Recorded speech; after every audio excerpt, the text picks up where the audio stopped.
Hello, and welcome to the Cultivating Confidence podcast. I am your host, Dr. Nicole Grams. I am a life coach who specializes in anxiety, health, and human design. And I also happen to be a functional medicine pharmacist. This podcast is a compilation of conversations that I've had with clients and colleagues. So listen in as we explore the mind, body, and soul's confidence in its many forms. All right. So if it feels comfortable for you, just settle in, close your eyes, wherever you are. Take a deep breath in. Let it go. Let's just do one more for fun. In and out. And just feel the energy on the crown of your head today. We're going to start there. Feel a warmth if you can. And just feel that warmth, that energy, that vibration just spread from the crown of your head down through the rest of your head, through your neck, through your shoulders, down through your chest, your stomach, your hips, your knees, your feet, and let it go out the ground below you. If you're not touching the ground, it still works. Just imagine it, just pretend.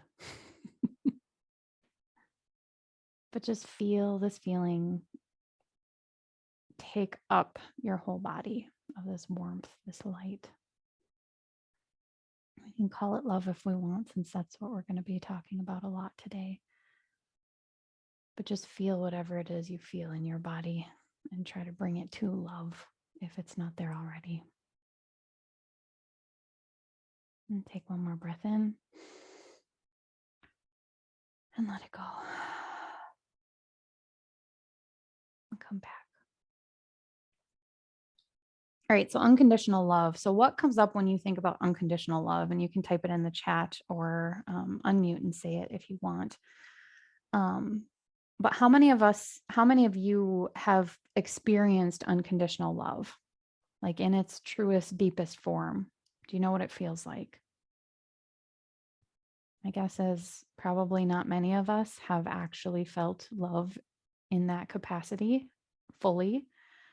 Sarah says yes. That's awesome. Or at least not to its full extent, or maybe it's a brief fleeting moment, right? I'm guessing those of you with kids might have felt it at one point or another, and that's probably when you felt it. But have you felt it on the receiving end? Maybe, right?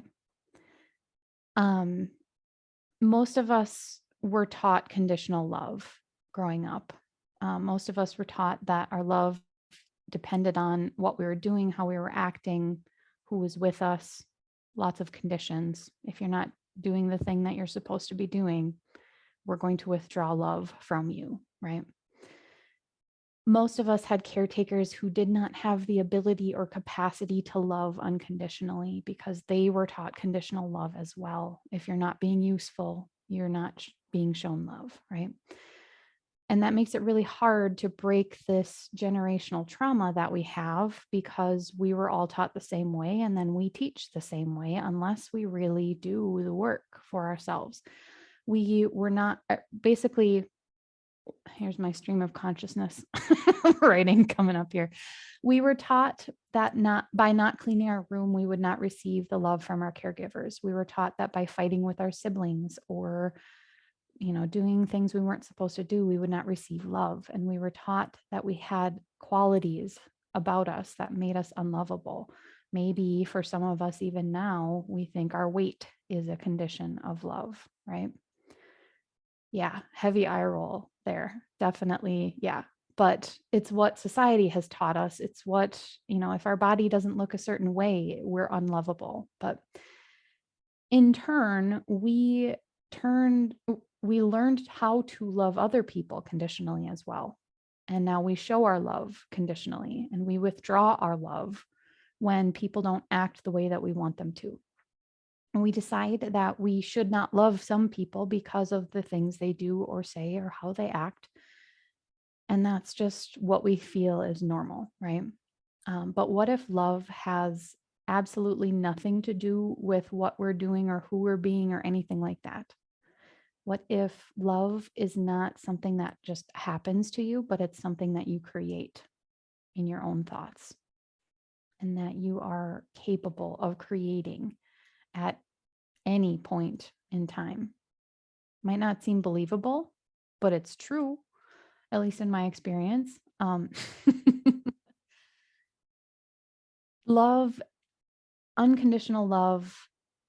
Well, okay. So love itself sometimes feels like it's happening to us, but when we dig really deep down inside our brains, it's really the thoughts that we're having about the other person or the situation or the object, even that it's the thoughts that we're thinking that cause us to feel love. And it's really just like we know that our thoughts cause our feelings, right? So it couldn't be anything other than our thoughts that are causing love. And we think that some circumstances make it easier to love and some circumstances make it harder to love, but it's just because we're thinking that specific way. And nothing else causes our feelings, even though it seems like it does a lot of the time, right? Unconditional love really means loving no matter what the other person does. And that's actually really good news because then they don't get to decide how you feel in any given moment, right? They don't get to decide whether you're feeling love or not. Our ability to experience love does not depend on other people or other circumstances that are outside of us, because love is available to us anywhere at any time. We don't even have to go and search that far. We just have to choose to feel it. And again, sometimes it feels harder than others to choose love, right?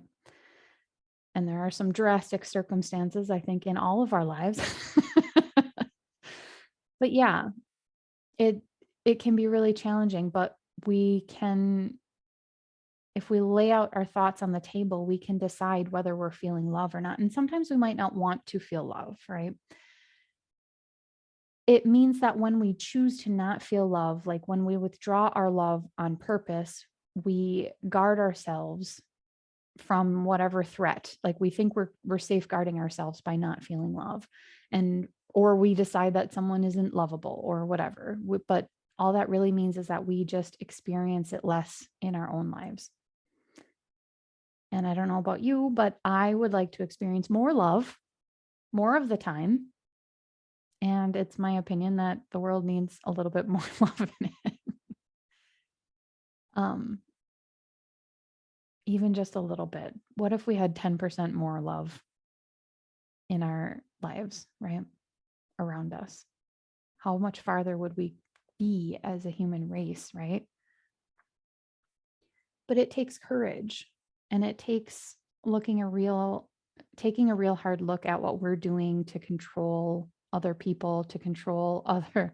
Yes, Nina, more love is always good. Yes, even when it's hard. But it really takes looking at ourselves and taking a hard look at what we're trying to control about other people and what we are doing about our circumstances around us. But how do you love someone no matter what they do, right? That's what unconditional love is. For a lot of us, that means not falling in love with someone's potential, right? We see their potential and see how great they could be. And that's who we love. And then our expectations fall short when on a daily basis, they show up in a very different way, right? Because they're not acting the way that you want them to, or they're not being the person that you want them to. That's when you start to withdraw the love. But really, it's just you're loving something different than what reality has presented you with, right? It's your own thoughts about who they should be or what they should be that you have fallen in love with, choosing to love, right? And it took, from my own experience, it took a big nasty gulp of my own medicine to be given from a coach to show me that I was definitely not showing the unconditional love in the relationship that I said I had unconditional love about, right? For a while, I genuinely thought that, he was supposed to change the way he was acting so I would feel differently. He was supposed to change his own thoughts about me because there was nothing wrong with me. I was doing nothing wrong, right? I was so, so thoroughly convinced that he was the problem. And then it kind of, the roles got reversed on me. And it was a bitter, bitter thing to experience, but it was one of the most powerful things that I could have experienced. Yeah. So let's jump to a worst case scenario. Is everybody following so far? I've been seeing some nods and some agreement. Thanks, Sarah. That's great. But let's jump to a worst case scenario. Like all this love stuff sounds great, but like, what if somebody really does something that's not lovable, right? But like, think about the like worst case scenario of being like a murderer or a cheater or, people who do the really bad things. Like, how do we show them love? How do we feel love for them? There's an article that I was reading from Jody Moore, and it was about how she feels really lonely sometimes in this space of unconditional love, because when everyone else around us is angry about something or someone, and we slip into love and compassion instead of anger, right? We feel love for the person who did the terrible thing, when it would be much easier for us to join aside and get pissed and go run with the angry mob and, get justice from our perspective. Like, but it's a popular thing to do and it makes you feel righteous. And I don't know about you, but righteous isn't necessarily a feeling I want to experience more of. It doesn't feel good. It makes me feel superior, and I don't want to feel superior to anybody else, right? It's a much more difficult thing to come and stay in a place of love, because it feels like you're the odd man out, when instead of anger, you're feeling sadness and compassion and getting curious instead of getting angry, right? But like Jody, I often slip into wondering what happened in this person's life that they decided that this was the best course of action. And this could be a relationship or somebody in the news or, anything. Like, what happened in their life that got them to this point, that this was the best course of action?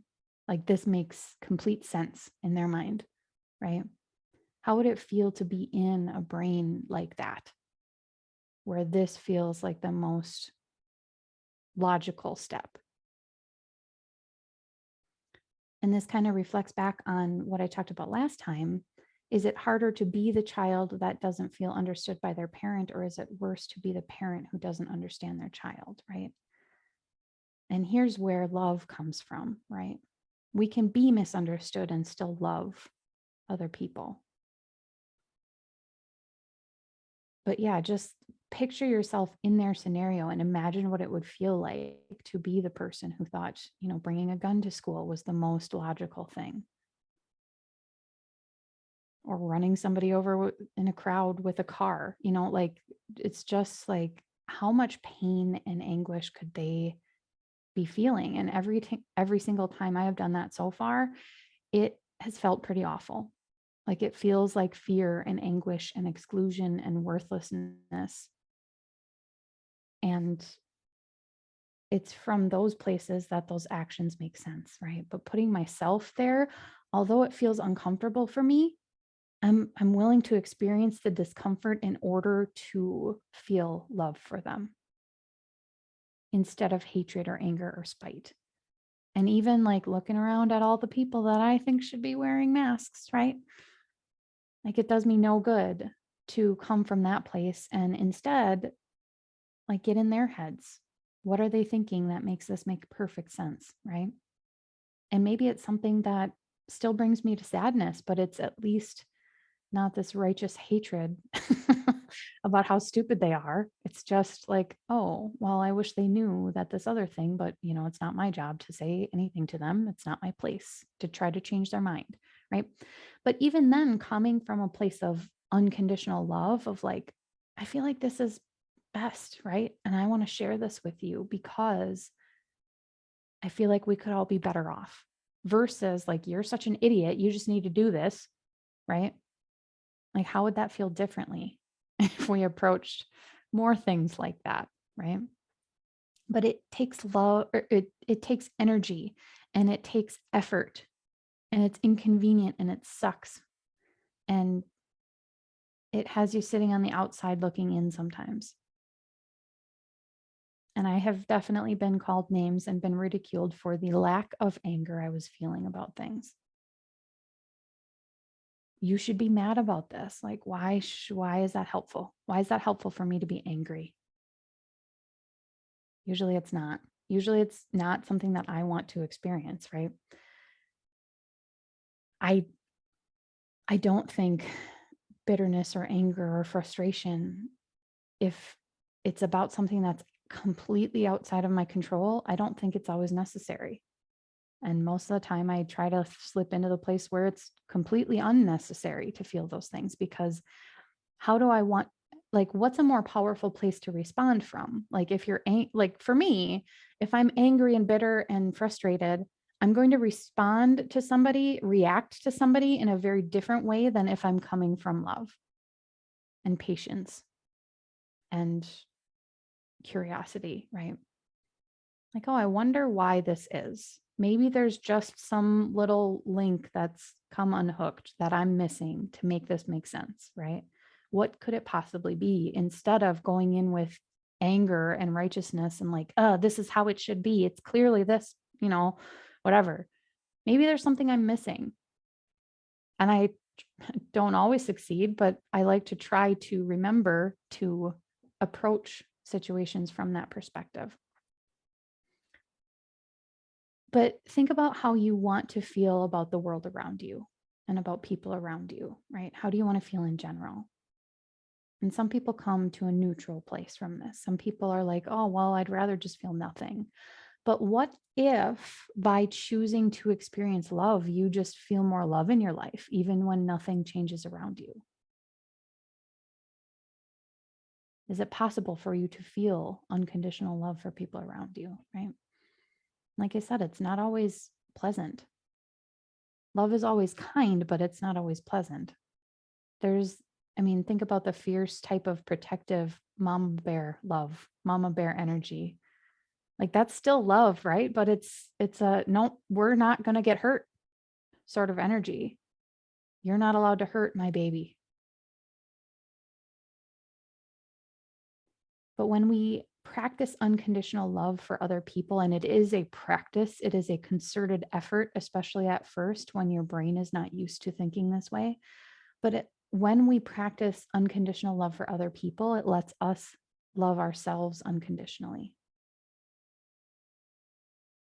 And how many of you love yourself unconditionally? I'm getting some grimaces. Several grimaces, right? And you can say, oh, yeah, I love myself. But like, how many of you are actually practicing that?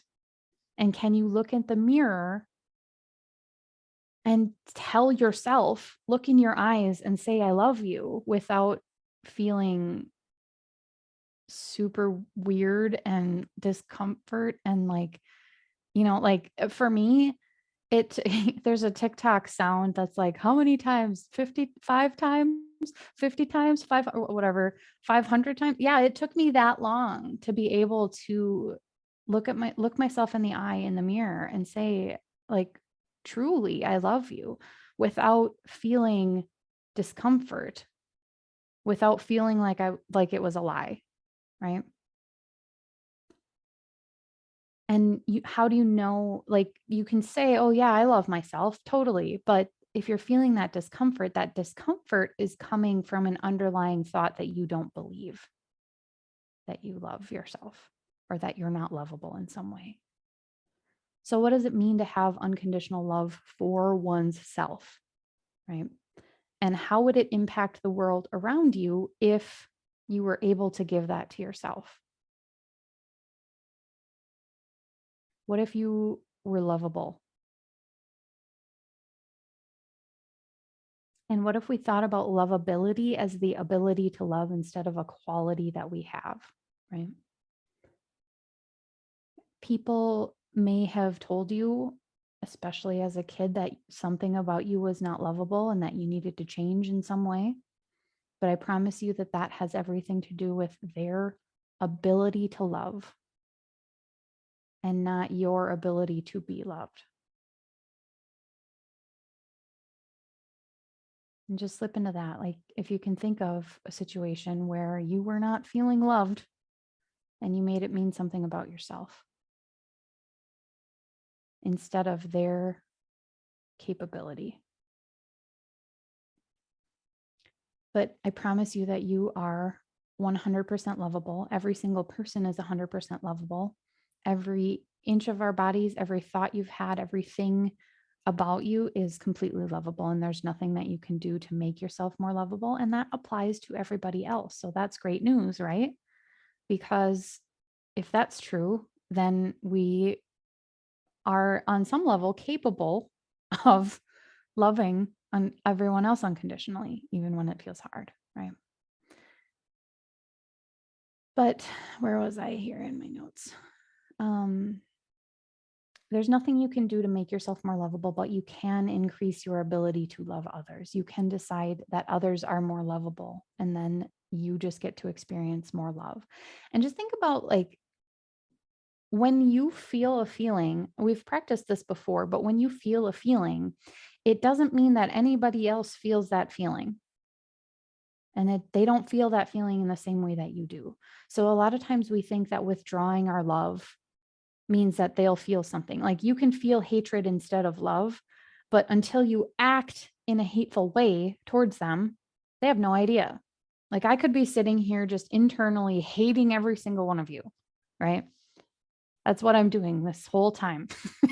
If you haven't figured that out, I just hate it. No, obviously not. But you can feel hatred and it doesn't affect anyone or anything around you. Especially if they're, somewhere far away. They're off living their best life and you're just sitting here stewing, feeling hatred, right? But what if loving more meant you get to feel more love and that's it?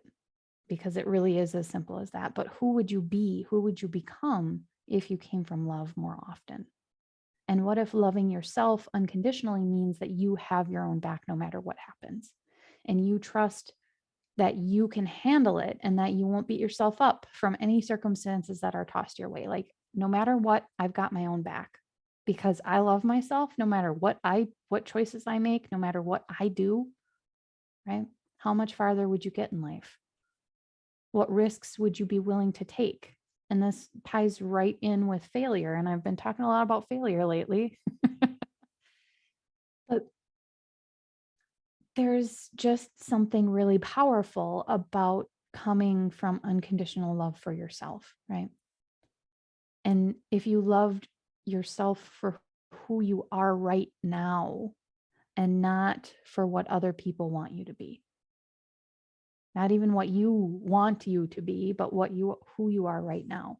And it's a selfish way to experience life, but we've talked about how selfish is actually a really quite good way to live, because once your cup is filled, then you can pour from the overflow, right? And if you can fill your cup yourself with love, like, imagine the possibilities for you to give,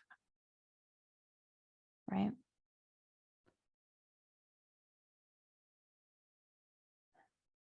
But yeah, it's selfish, and we need more people being selfish and filling their own cup up first.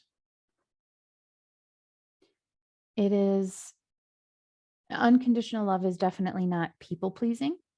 It is not laying down and being a doormat for someone just because you love them. People pleasing is something that so many of us get confused with love. We think that it's our love for other people, but what if it's really just ignoring our own needs and basically treating ourselves like shit in order to make other people feel a certain way about you, right? It's manipulating. And the truth is always the kindest thing, and that applies here too. But is it kinder to lie to someone and show up as someone who you are not so that they think thoughts and feel feelings about you that you want them to feel, right? Or is it kinder to show up as who you are in your honest, authentic self and be truthful to them and trust that they get to choose whatever emotion they want to feel? They get to feel whatever they want. Let that let that be free, right? Let that be out of your control. And love does not mean that you don't do anything to make changes. I mean, think about weight loss. It seems like an easy example of this, but it could be for any goal that you have, right?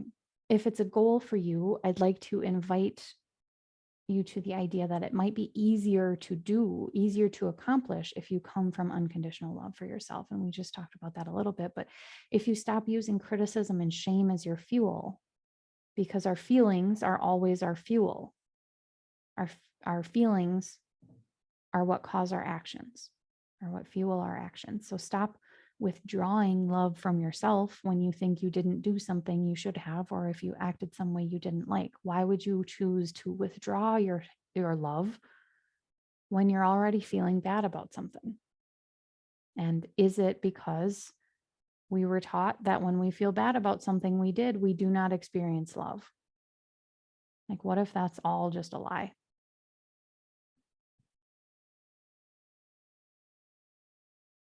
But when you decide that you want to feel hate for someone or love for someone, again, they don't actually feel that. You do. And if it's for yourself, you're the one feeling it. But yeah, I said that already. You might act hateful or act loving, and they may interpret it that way and decide to feel love or hate or whatever it is. But it's about what you are feeling and what you want to feel. And what would unconditional love for yourself feel like? And it probably wouldn't be eating whatever you want at any time of the day, so you don't feel urges or have stress or anything like that. Like, we just buffer ourselves, right? If you look at raising kids with love, do they get to eat chocolate and stay up late all the time and run crazy and do whatever they want? I mean, sometimes that might be what happens a little bit, but love is what helps those of you that are moms take care of them and make sure that they eat their healthy food so they grow up big and strong, and make sure that they guide them to their beds so they have rest and their brains are good, right? And what if it's love that allows them to experience their feelings to the depths of their soul, instead of trying to tell them that they shouldn't feel the exact things they're feeling? And how can that apply to you? Why don't we do that to ourselves? Don't say, Nicole, I love you. I love myself so much that I'm not going to raid my pantry for the 8th time today and eat all of the chocolate bars that I bought to last the whole month. Not that I've ever done that before, but like, what would love look like for me? If I loved myself right now, what would that look like? Would it be a little bit of time for tough love of like, no, you're just covering up by eating, you're covering up feelings that you don't want to feel by eating things, right? Or by watching Netflix or scrolling on TikTok or, gambling or shopping or, whatever. Insert vice of choice, right? But what would it look like if you really took a step back and said, all right, if I loved myself, would I really be scrolling on social media at 11:30 at night when I have to get up at 6? Love would probably say, no, put your phone down. It's time for bed. Go to bed. And just because you're not up and screaming and trying to get a glass of water and trying to, oh, I have to go to the bathroom. Like, no, no, you do not. Unless you do, in that case, do, but yeah, allow yourself to throw tantrums and protest and just then observe yourself, slip into that space of observer mode and just notice how much love you feel for yourself when you misbehave, even though you're misbehaving. Because love is not something that happens to you, it's something you create with your thoughts. And even when you are misbehaving, you are 100% lovable, despite all of your flaws and your shortcomings You get to decide how much love you feel for yourself, and no one can love you more than you unless you let them. No one else gets to decide for you how much you love yourself, even though someone planted those ideas in your head that contradict that. We are all 100% lovable at all times, and that is what unconditional love is. Now, many of you have probably done the work, the type of work where you ask, is this coming from love or fear? And most of the time we catch ourselves coming from fear when we ask that question. What would love do? Is another one. And I just said this before, but here's a thought to come back to. If I truly deeply loved myself right now, what would I do? And how would I treat myself? And what actions would I take? And that's a good place to insert boundaries, right? Good boundaries come from unconditional love for yourself. And just remember how we talked about filling your own cup, right?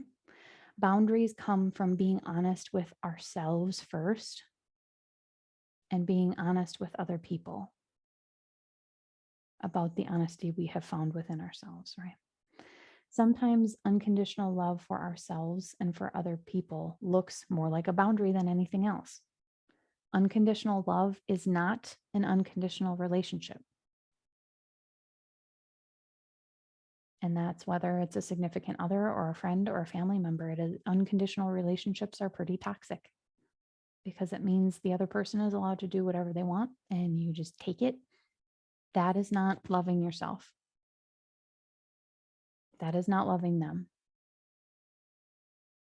It's not about loving them no matter what and letting them do whatever they want. It's about loving them no matter what and setting boundaries so you also love yourself, right?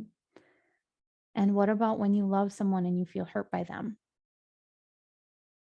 I promise you that it is not love that caused that hurt. It was just a different thought and feeling that caused the hurt. And it might have been anger or frustration or bitterness that you feel because our expectation of what they should be doing or how they should be acting or what they should be saying didn't pan out the way you expected it to. It's our own expectations. And not that there's anything wrong with feeling anger or frustration or bitterness. I'm not saying that you should just love them no matter what they do to you, right? But they don't get to decide whether your love is affected by what they do. And you can never speak to someone again in your entire life and still feel love for them and hope the best for them. It was actually one of the strongest things that I have done is to go to a place where someone I was having a lot of negative emotions about, I was challenged to wish them the best and see them succeeding and loving them. Like if I can picture this person in my mind and I'm thinking about them and I can feel the hatred bubbling up, right? Slip into that observer mode and just think about how you really truly want them to be successful, how you really truly want them to feel love in their life. And maybe it's because they didn't feel love in their life that they acted the way that they did. And it's not that you didn't give love to your fullest capacity, although that might have been an issue too, right? But it was never the love that caused you hurt from them. Right? I have talked to some people about unconditional love from afar. And that's what that like never speaking to someone again, just shut the door and walk out, right? I'm going to love you, but the best thing for both of us is that we're not together. And it doesn't mean that we don't hold people accountable for the actions that they took. It doesn't mean murderers shouldn't be put in jail. It doesn't mean that exes shouldn't pay their child support or mother-in-laws should be able to say whatever they want whenever they want without consequences, right? It doesn't mean that they're not held accountable, but what would it look like if you were able to come from love?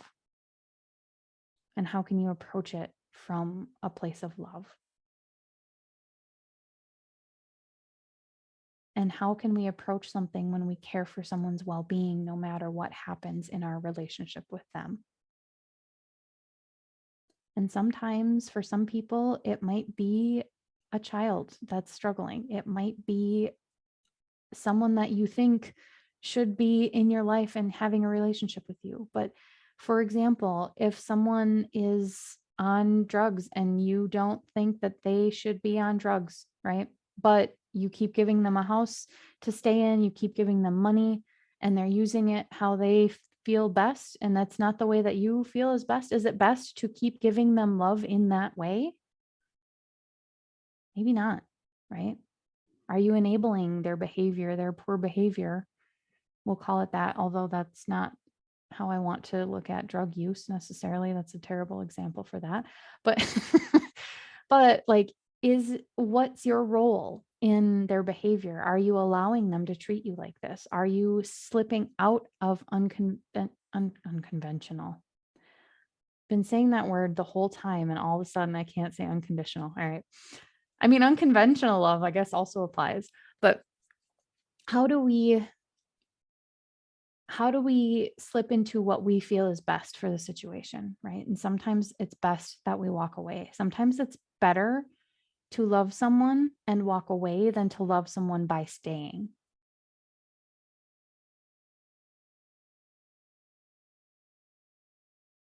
What if it's better for you? And what if it's better for them at the same time? So therefore, you can love them better by leaving, by saying no. Love has nothing to do with what other people are feeling. It has everything to do with how you want to feel. Leave them out of it. If you want to experience more love, experience it as much as you possibly can.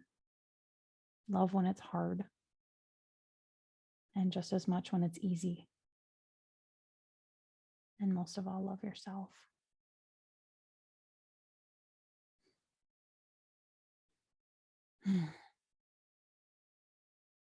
Anyone have any thoughts?